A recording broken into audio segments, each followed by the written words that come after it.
What's up, y'all? This is Bandido from 1878 Casuals. I'm here with the boys. Today, we're going to be talking about review of the match, the friendly that just happened with Villa. We're going to be talking about a little transfer news. We're going to be talking about the new signings that are coming in. What do we expect? How they impact the team? We're going to start with my boy. He's going to introduce himself and let him know who he is. Hi, I'm Sinatra. We'd like to dedicate this season upcoming to our fallen comrade and brother, Steve Rodriguez, also known as Stefano. He was a brother, a true red, and we dedicate everything we do on this channel and what we do in our professional and personal lives to Steve's memory. Yes. Stevie boy. How you doing? My name is Jason. Everyone calls me English. Just have to clarify that I'm not sure if I dedicate my personal life and what I do to Stevie Boy, but definitely Man United. Just here with some hardcore, proper Man United fans who are their story of how they became football fans is very interesting to me as an Englishman, and hopefully you guys will get a kick out of watching this. And just so you all know, you're all more than welcome to come down and watch the game and have a sing-song with us. Hey guys, I'm Sam. Just looking forward to chatting about United. Let's go. So real quick, one of the reasons we started the channel, like English was saying, we're in LA. We're as diverse as the city is. How we've come together, how we've come to support United. And so we just want to make a channel where we can chat with the boys, talk about football, represent football culture in Los Angeles. So that was the idea. Come along with us. I think you'll have a good time. It'll be a good laugh. So that's a bit of who we are. So let's talk about the Villa game. What do you guys think? Awful. What was the pitch? That pitch, you know, I'm sure people that have played any kind of amateur football have Yeah, the monsoon you're talking about. Yeah, I mean, good Lord. We're lucky nobody was injured. Let's take away the positive. First positive, nobody was injured today. Is that a positive though? Who would have won injured? I'm sorry, but to be honest, you know, I'm showing my age, but I grew up in a time when United was not winning everything like the youngers have seen for the last 20 plus years. So it seems that in the last 7 years we've managed to make a lot of excuses, such as, what about the pitch? We played awful. Second half, the first half I think was pretty good. Yeah, but you can't. You know, we went 1-0 down to Perth. You can't play like that against a team like Villa or Perth and have performance like that when you're going up against City, Liverpool, and the rest of the teams out there right now. You just can't. I'm sorry, but the team is just not doing it. I mean, Sancho, lovely. Maybe some of the transfers coming in, but he is coming really good. Yeah, he's looking his really confidence good, right? is coming. But you know, you watch the Liverpool game. Okay, we won 4-0, but you know, Salah took 2 seconds and he split us wide apart. And if this was a Premier League game or an FA Cup game, there's no silverware again. That's it, because you can see we have those weaknesses, and you can see Ten Hag is trying to fix those ones, especially like the left-hand side, where you can see the first goal came, which is where Martinez is hopefully going to fix that. I've got a question for the viewers at home. When was the last time you saw United take a shot from outside the 6-yard box? No, outside the penalty box. It's true. It's there's as we talked about often with us. There's no pride in the badge anymore because no one's playing as a team. There's no communication. I mean, I could go on for hours, I know, but the captain's role, it's just all of it. It's just it's lacking, and it's a shame. I've never been embarrassed to stand and watch my team play before, but I mean, God bless him. He's got a challenge ahead of him, but I think right now he's the right man for the job. We'll see. What do you guys think? I think it's clear, as far as watching the team, that the fitness is at a higher level than we saw last year. This guy's looking a little more committed. Looks like there's a little more of a plan. And we're seeing definitely some things that we didn't see last year. We're seeing some improved tactics. We're seeing things like, we know our front three they've got the pace to beat the line. So we're seeing little flicks around the side. We're seeing the balls over the top. That's what we want to see as United supporters. We want to see exciting play like that where guys are getting in behind, they're getting one-on-one with the keeper. And so far in preseason, the finishing has been quality compared to what we've seen, last year. Where it's team goals, it's team goals. You see Martial laying it off. You see nobody's looking stingy. To make runs beyond their exactly. So, like a lot of people are saying, we are pleased with some of the progress that's been made and the way we're playing football, but we're not getting carried away. We're there's still a lot of work to do. I was talking to a couple of guys that are part of this yesterday, and they both made an excellent point. Is these guys are playing for their position for the next year because they're out of contract. It's pre-season. We're talking about finishing. We're talking about Man United attacking football, which is what we want to see. Obviously, I mean, I grew up with the story of they'll forgive you for not scoring, but not for not shooting, which is true. Yeah. But we're also playing against teams that it's pre-season. They're not putting that tackle in. They're not risking themselves getting injured, and the finishing great, but it's again it breaks my heart to say it because I live and breathe United, but. There's a team is not there. It's not. There's some individuals, and hopefully, he can put them together and make a squad out of them. But I think he's got so much work to do. The back four. I mean, Harry Maguire's got no business playing with United. Where's what's his name? Fervent. Yeah. Well, I mean, because he's Brazilian. These guys get. It's not. It's. The chinks in the armor and some of the same shortcomings. We need the youngins. We need the I Busby babes, the way Manchester United plays football. think it's also about who we're going to give a chance to, because we're giving them so many chances, but are we going to let them have these chances under the new manager? Because we still know that Maguire was good in the beginning. We know he was good for Leicester. There's a player there. He was horrible last season, but before that he was good. So and Martial too, we know that they do have something in them, and how much chance is he going to give them. And we've seen in the beginning of under Solskjaer, under Rangnick, our players were good in the beginning, but then they just started dropping off. So we don't know if that's going to happen under Being a good player is obviously important. I mean, as I said, if you put me on the pitch, I'd give you 200%. I'd be 200% of shit, but if you go, I'd be 200%. But Harry Maguire, it's for me, it's not just how good a football player you are. He's supposed to be our captain. Okay, so this is the leader. A guy who is the captain of Manchester United, who takes off his captain's armband and throws it on the floor. I don't care how good you are. You're done, mate. You don't have a company because that's no way to build your squad, your team. No, but I have a problem with him as a captain. I'm just saying that's how the rot starts. When something like that happens, it's just a little thing at once, but it builds up and builds up and builds up. And then you get like the Pogba's and the attitude like that in the dressing room. And that's how the guys, especially the young guys, the team disintegrates. And we forget that some of these guys are 17, 18 years old, right? And we expect them to go there, bang out, and score these beautiful goals and bring home some silverware for us. But they've got to learn how to be a team. And you've got to follow a leader. And if you haven't got a leader as a captain, and he doesn't set an example, who would that be? It's I think De Gea, maybe. I mean, De Gea has some ideas. We don't know. Having a keeper as a captain, is that a good idea? Well, here's the other question: is Ten Hag gave him his full badge of confidence? He said, "This is my captain. Yeah. This is keeping him as captain is going to raise his confidence. This is a guy that's going to be a first choice player." I mean, what do we think about Ten Hag saying that? Is that all blowing smoke up our ass, or do we really think there is a player in there? Should the captain be who gets Player of the Month more often than anybody else? And last season it was our goalkeeper, wasn't it? Yeah. I mean, I can see De Gea being captain because if you're somebody that wants the captain to play every game, we know De Gea is going to play every game. He's been at the club for 10 plus years. We know that he plays to a higher level, and he's saved our ass. How many? But what do you? But I see your brain thinking. I mean, I De Gea, thank God bless him. But if Henderson hadn't got COVID, right, would he be playing every game? So I mean, I just think you need to have an experience. You need to have someone that young guys can look up to, on and off the pitch. You've got to have someone that if you're who's captain for you if you're the boss? If I could interject, Gaz Walmsley, our boy, our Red from Salford, says it's a big enough step going from Leicester to United, let alone being captain. I honestly think Maguire would be better if he was relieved of the armband. What do you guys think about that? Absolutely, I agree. Just take the pressure off and let him focus on his game. Yeah. I think he should be relieved. I don't think he deserves it. It's that kind of behaviour. I understand the heat of the moment. We all make stupid mistakes. I mean, God, guys, I have. But when you have people that you're leading and the pressure under you, you've got to be a rock. Unfortunately, you can't make those mistakes. Well, because we've been spoiled with such great captains in our past. Captain Marvel. He doesn't compare to like Keane, Marvel. But you're playing for Manchester United. You've got to be great.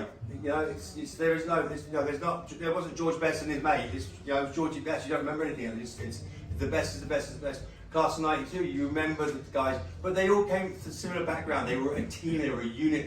They were built. They were molded. To be together. And right now, So it seems like some of the things that's been coming out, what you're talking about, is a lot of the players are saying there is a focus on team unity, just getting rid of all the cliques, team meals together.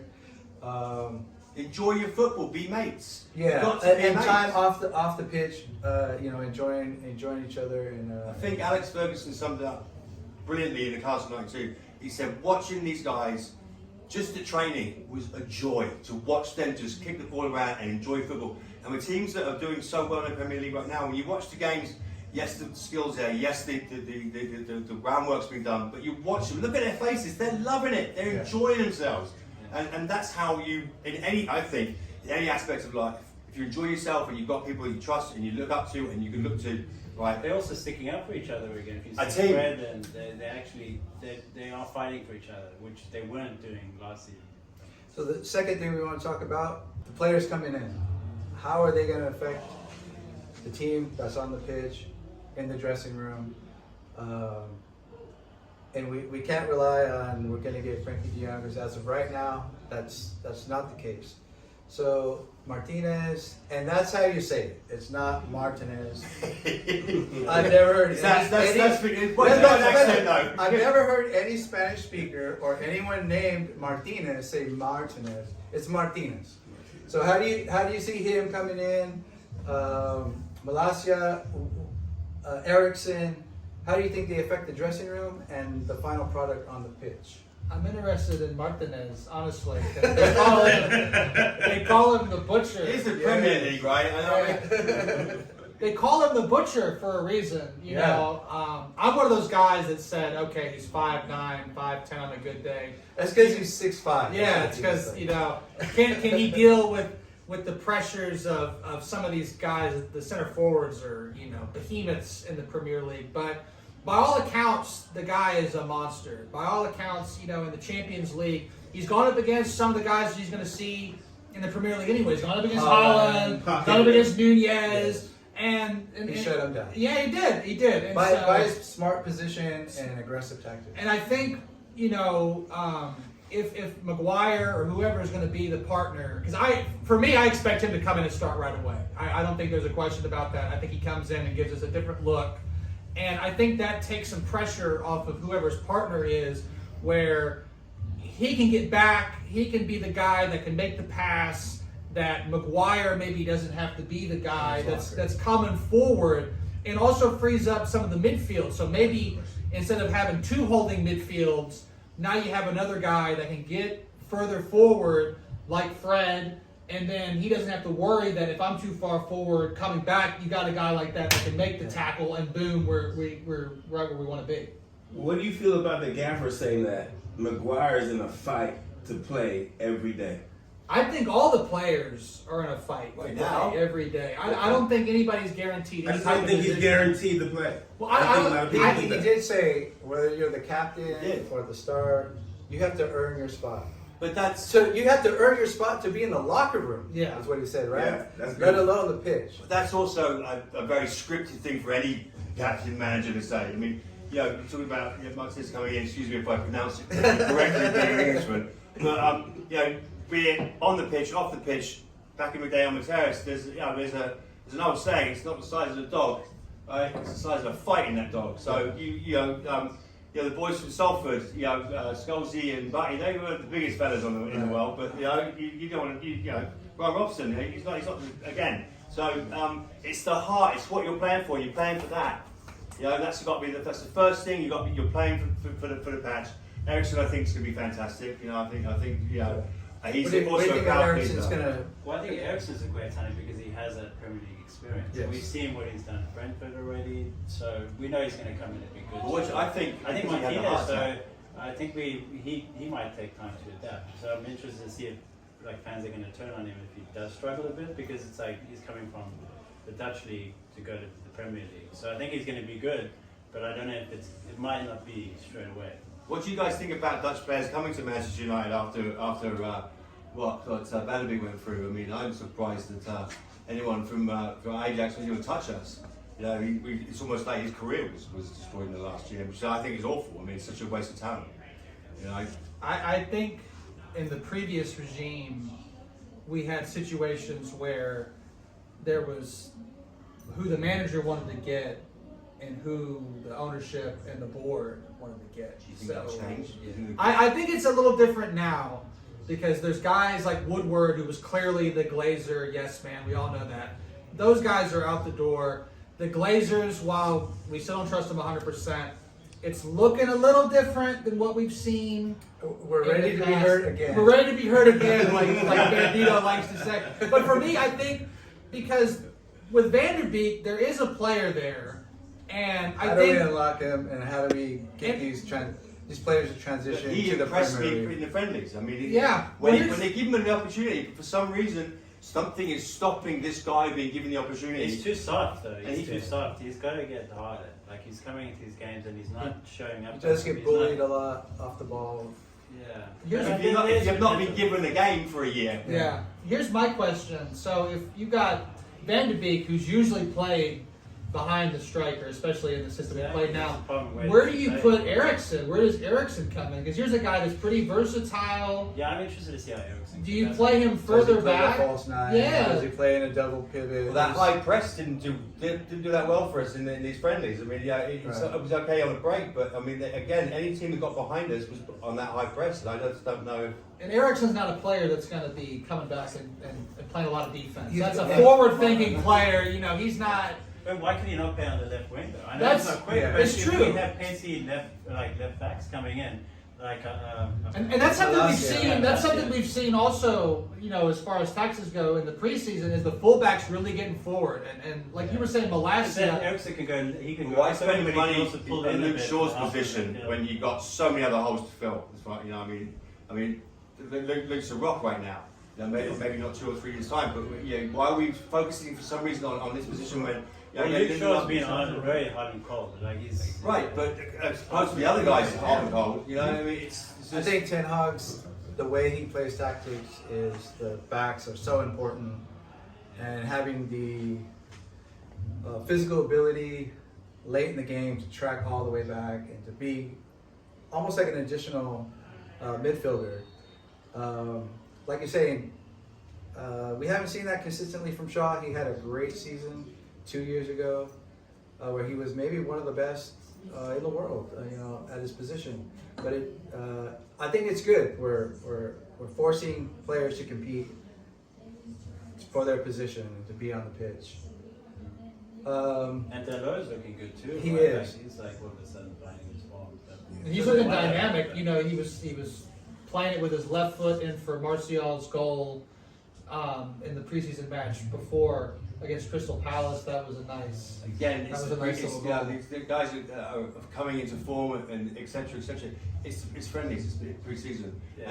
and quite frankly, what they showed last season to me is not conducive to us winning. And I start every season like every Manchester United fan does. We're winning everything. We're doing a quad. We're not doing a treble. We're doing we're taking it all home. It was clear that Ragnick was a total waste of our time. You know, they blew a lot of smoke up our ass with. It's also because the players knew he was leaving. Yeah. So they were like, we don't have to. Like, And there was nobody, and he even said it himself, like, oh, we're not going to play a high line, and you got guys like playing a high line. So there was, I think we can wipe the slate clean a little bit from last year because. Speaking of wiping the clean slate, let's talk about these young players coming in.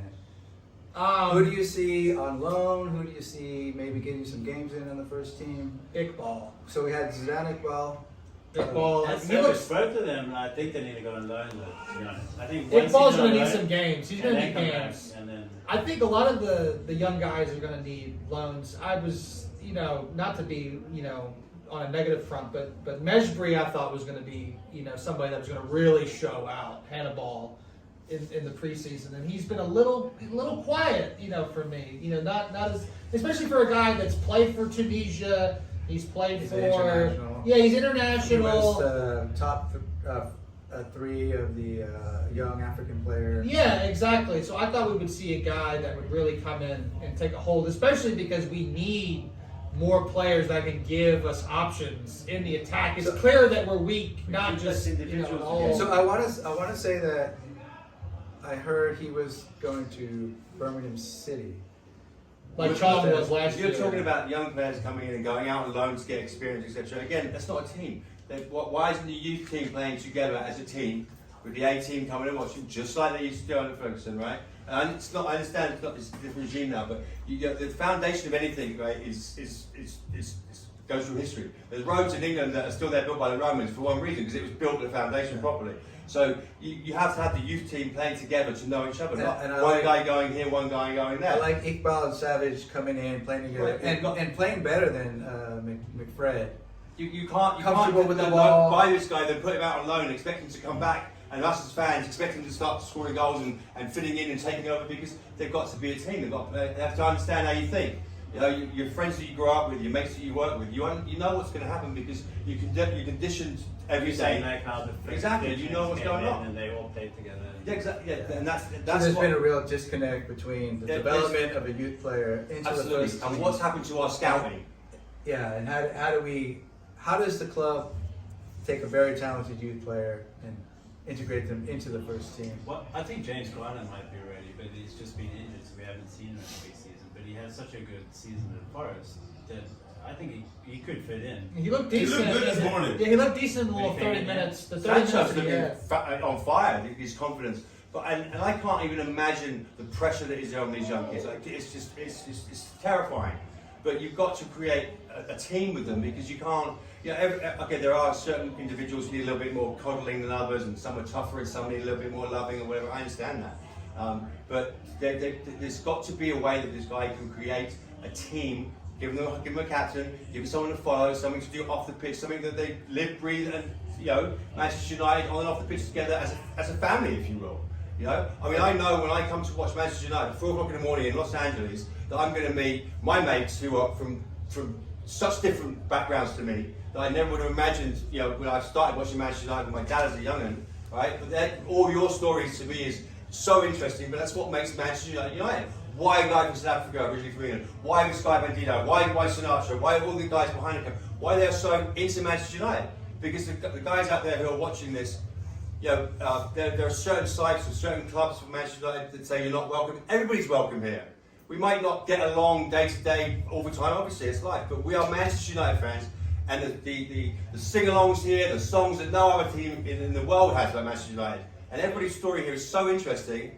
I just want to put it out there that you guys all should come down, watch House of Football, and get to know the guys here. And honestly, as an Englishman, I've got to say, these guys are hardcore Man United fans, and you'll have a blast. Yeah, I've experienced what you're saying, where I've been to Manchester and you're in the pub, and for me, I'm kind of like, just keep my nut down, don't want to, create too much attention, but fellas would just come up to you and say, hey, start talking to you, and you're United, and they're sharing stories when they were young, and they're interested in, why you like the club and why you support the club, and they're gassed on it. They really love that. Here's this kid from California that grew up listening to Morrissey and the Smiths and Joy Division, and that's kind of what led him to Manchester, and they're really gassed about it. Now, some guys, Americans, tourists, whatever. I think that's sometimes still. Yeah. I mean, the way the game changes.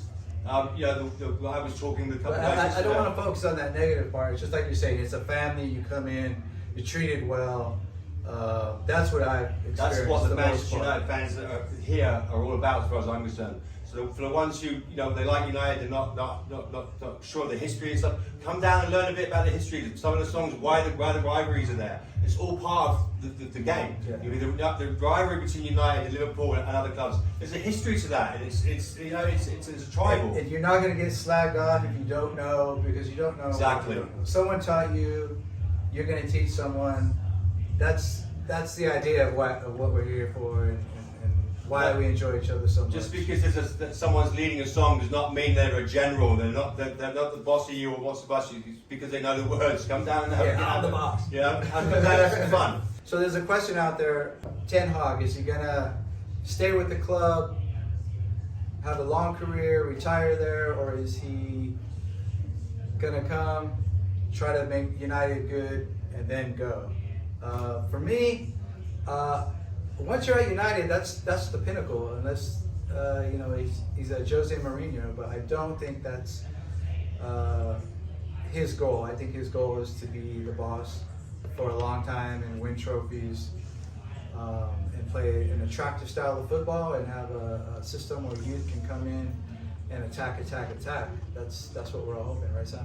Yeah, is it up to him? No, that's the thing. Like, we as fans are gonna give him that chance to make some mistakes and to maybe have one or two bad seasons where we don't win anything? Because I think we've kind of given up on every manager that we've had at some point. I think the problem is I don't feel it. I don't see him having more than 3 years. But I hope I'm wrong. I hope that when I start seeing You don't think he'll have 3 years? Well, I don't think so, but I hope I'm wrong. I hope that I see him starting to build the foundation with the youth and the scouting, etc., which to me will make me believe he'll want to stay. But I think, again, the game is so different now and changed so much, as you said.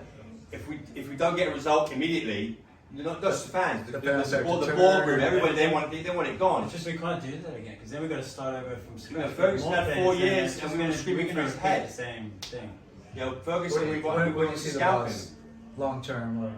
For me, I'm on the same with them. It's going to depend. There's a few factors. I think the problem with some of the bosses that we've had in the past was, maybe they wanted certain transfers, or maybe they wanted to do certain things, and the board or the ownership or whatever wasn't receptive to their ideas. I don't think Ten Hag is going to stand for that, and I think he would walk out more than get fired. So for me, I hope he's in that mold of, I'll stay at a club for 10 or 20 years. And we got to remember, he's a pretty young manager himself. Like, before Ajax, he was like Bayern Munich 2's manager. You know what I mean? Playing in like the regional ligas in Germany. So here's a guy that's hungry to do something. And I think for a lot of managers, the pool, if they want to leave, club football, is to coach internationally. We're like, oh, what if the Netherlands comes in for him, or something of that mold. But I don't think for him, he's a guy that wants to coach at the national level, at least not this early in his career, because when you're a national team coach,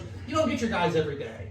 You get them, a couple times, every few months for whatever qualifiers or national league. So you would say he's gonna stay I long think as he's back. So you As get long as throw he your gets- toys out the pram because you don't get what you want. I mean, at some point you've got to build a team, and you might not have the right back that you want, or the winger you want. But you've still got But to he's build. getting the players he wants. Right? Yeah. We're seeing like all three of But that still doesn't mean you're going to win everything because you've got all the players. Look at PSG. I mean, there was some of the best players in the world on that team, but they weren't a team, were they? It was I think he's also. We've done that already too with Pogba and Sanchez.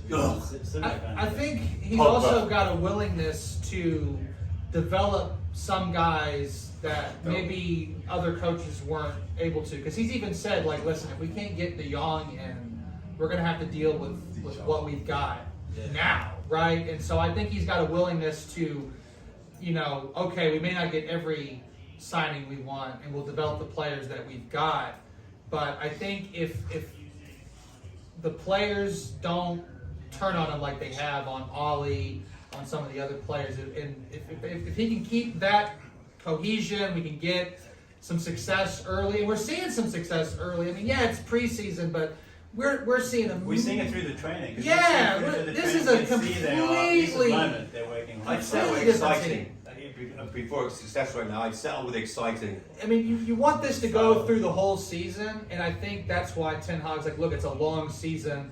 We need, we need the depth, and I think we've got some of that, but I do think we do need help. And I think if we can get that, and he stays happy and he stays hungry in Manchester, then that's the guy that's going to be here for 10, 15, 20 So, years. Mike, what was your when I know we talked last year, your prediction for where we were going to finish, or we were going to get any silverware? What was your thoughts on I'm a pessimist, but I say I'm ready to get hurt again, but I'm protecting my heart. I don't see us making top 4.